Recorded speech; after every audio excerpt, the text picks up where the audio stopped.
కల్తీ మద్యం ముఠా గుట్టును ఎక్సైజ్ ఎన్ఫోర్స్మెంట్ పోలీసులు రట్టు చేశారు. 8 లక్షల రూపాయల విలువైన కల్తీ మద్యాన్ని స్వాధీనం చేసుకున్నారు. 8 మందిపై కేసు నమోదు చేసి 5గురిని అరెస్టు చేశారు.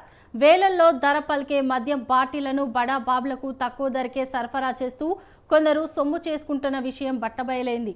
ఖరీదైన మద్యం బాటిళ్లలో తక్కువ ధరకు దొరికే మద్యం నింపి లక్షలు గడిస్తున్న ఒడిషా ముఠాను హైదరాబాద్ ఎక్సైజ్ ఎన్ఫోర్స్మెంట్ పోలీసులు పట్టుకున్నారు. అమీర్పేట్, కృష్ణానగర్లో 2 అనుమానితుల బ్యాగ్లలో 9 నాన్ డ్యూటీ బాటిళ్లను స్వాధీనం చేసుకున్నారు. ఒడిశాకు చెందిన రుద్ర ప్రతాప్ రౌత్, సత్యప్రకాష్ రౌత్, రింకు జాన్ను అరెస్టు చేశారు.